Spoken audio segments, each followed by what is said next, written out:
خبر پہنچائی کس نے تھی؟ محلے میں کوئی تھا، مجھے تو خود نہیں پتا، میں تو ایک دم شور مچا، مجھے لگا کہ یہ تھوڑی دیر پہلے سائیکل چلا رہا تھا تو مجھے لگا اس کو کسی نے ہٹ کیا ہے، بائک والے نے. تو میں یہ اس کے اس میں میں بھاگی ہوں نیچے دیکھنے کے لیے کہ کہیں اس کو چوٹ تو نہیں لگی. نیچے آئی ہوں تو وہ پتہ چلا کہ کوئی گھر میں ہی نہیں ہے. کہاں گئے؟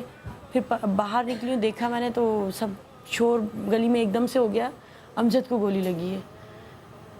پھر تو مجھے سمجھ ہی نہیں آئی کہ میں کہاں جاؤں، کدھر جاؤں. میں پورے روڈ پہ ایسے پھر رہی تھی. وہ منظر یاد کرتی ہوں نا، مجھے ایسا لگتا ہے جیسے کربلا کا منظر ہوتا ہے نا، ہم نے سب سنا ہے بچپن سے، ہم سنتے آ رہے ہیں. تو وہ میں نے اپنے پہ دیکھا کس طریقے سے ننگے پیر بغیر دوپٹے کے، میں جس طریقے سے گلی میں بھاگ رہی تھی، جس طریقے سے میں نے رکشہ روکا، پتہ نہیں کون تھا وہ، اس نے مجھے بٹھایا. پھر میں نے واسطے ڈال کے، عیدی کی ایمبولینس کھڑی تھی ہاسپٹل کے آگے، میں نے اس سے کہا، میں نے کہا مجھے لے کے چلے، میں ان کی مسز ہوں. ہاتھ جوڑ کے میں نے انہیں کہا. یہ اللہ کا کرم ہے کہ انہوں نے فوراً، حالانکہ وہ جب تک ان کو وہ ہوتا ہے نا کمپلین کرنی پڑتی ہے، ان کو بتانا پڑتا ہے. پھر انہوں نے مجھے عباسی لے کے گئے، اسی ایمبولینس میں عباسی گئی، وہاں گئی، وہاں سے انہوں نے کہا یہاں نہیں ہے. پھر میں نے خود سے ہی کہا، میں نے کہا ان کو ذرا سی بھی کوئی چیز تکلیف ہوتی تھی، کوئی بھی بات تھی تو وہ آغا خان جاتے تھے. میں نے کہا آغا خان چلیں مجھے لے کے. وہی ایمبولینس والے مجھے آغا خان لے کے گئے. آپ یقین نہیں کریں گے، جب ہم گزر رہے تھے نا وہاں سے، گاڑی کھڑی تھی وہاں پر جہاں پر یہ ہوا،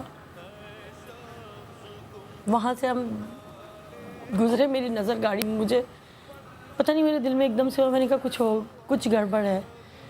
پھر سب ان کے دوست بھی بیٹھے ہوئے تھے. بھابھی آپ کو بھی پہلے وہی خبر آئی تھی جو ہمیں آئی تھی کہ ابھی صرف گولیاں لگی ہیں؟ مجھے تو صرف اتنا ہی پتہ، میں تو گولی کا ہی سنا تھا. میں یہ سوچ رہی تھی کہ میں جاؤں گی، زخمی ہوں گے، ہاتھ پیر میں لگی ہوں گی، جاؤں گی تو مجھے یہ کہیں گے کہ بیگم، کیونکہ اکثر ذرا سی بھی چوٹ لگ جاتی تھی، ان کو بہت زور سے چیختے تھے، میرے پیر میں لگ گئی، مطلب بچوں کی طرح. اور میں ایک دم سے دیکھتی تھی، یہ کیا ہو گیا، میں گھبرا جاتی تھی زیادہ. تو مجھے ایسا لگ رہا تھا میں جاؤں گی تو مجھے یوں کر کے دیکھ کے ہنسیں گے. دیکھا بیگم، پھر بیگم کو ڈرا دیا میں نے. وہ اس طرح کر کے اکثر اس طرح میرے ساتھ کرتے تھے کہ جیسے لگ گئی، بہت زور سے لگ گئی ان کو. تو میں تو یہ زندگی میں کبھی کسی سے تلخ کلامی دیکھی آپ نے؟ نہیں، کبھی بھی نہیں، کبھی بھی نہیں. دیکھیے، میں نے اپنی زندگی میں بہت سے رشتے ایسے دیکھے، ہسبینڈ وائف کے بھی ہوتے ہیں، آپس میں ذرا سی رہتی ہے، لیکن آج تک، اب تک، جب تک تھے یہ دنیا میں، اب بھی ہیں، مجھے کبھی بھی انہوں نے کبھی بھی تو بھی نہیں بولا. اچھا، ایک ہفتے پہلے مجھ سے انہوں نے ایسے ہی پوچھا کہ میں بحیثیت شوہر کیسا ہوں، بتاؤ مجھے آج. تو میں نے کہا میں کیا بتاؤں، اچھے ہیں، ٹھیک ہے، نہیں بتائیں. ہاں، میں نے کہا اچھے ہیں. تو کہتے نہیں بتاؤ. میں نے کہا اس کی ایک چھوٹی سی مثال ہے کہ میں چاہوں گی کہ میری بیٹی کے لیے بھی ایسا ہی شوہر چاہنے والا.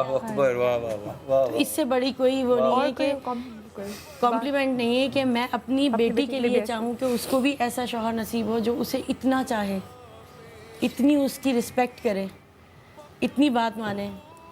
میں بہت بہت بہت اس کی عزت کرتی تھی، وہ آپ کی عزت کرتا تھا. بہت بہت خوش قسمت ہوں میں، بہت خوش قسمت. اس دن ہمارے ساتھ سعدیہ بھی تھی، سعدیہ امام جو ہے. بالکل، اور وہ اس وقت بعد سے ٹیلی فون لائن پہ بھی موجود ہیں. السلام علیکم سعدیہ.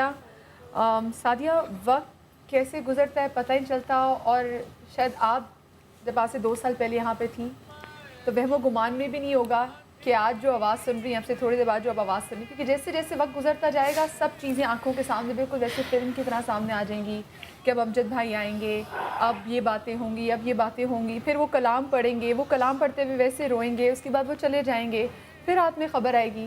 وہم و گمان میں بھی نہیں تھا سعدیہ کہ ایسا ہوگا، اور کل جب آپ 17ویں سحری پہ ہوں گی تو وہ ساتھ نہیں بیٹھے ہوں گے.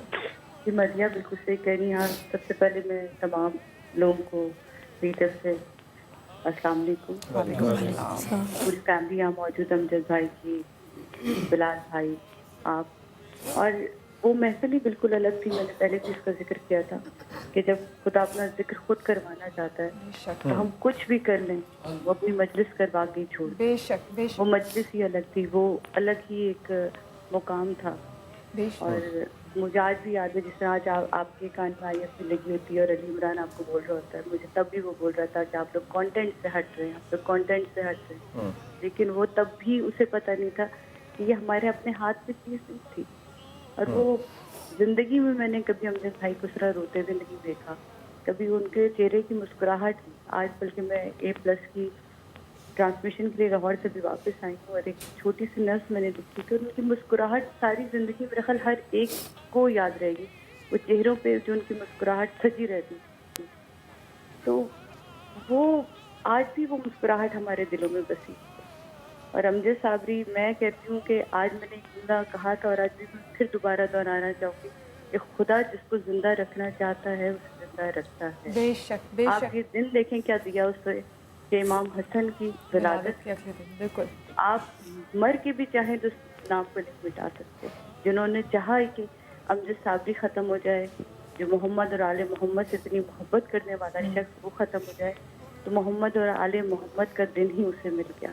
अब ख़त्म करके दिखा दो किसको ख़त्म करना चाहते हो। वो तो दिलों पे राज कर रहे हैं। तो मेरा भाई जिंदा है, मेरा भाई जिंदा रहेगा।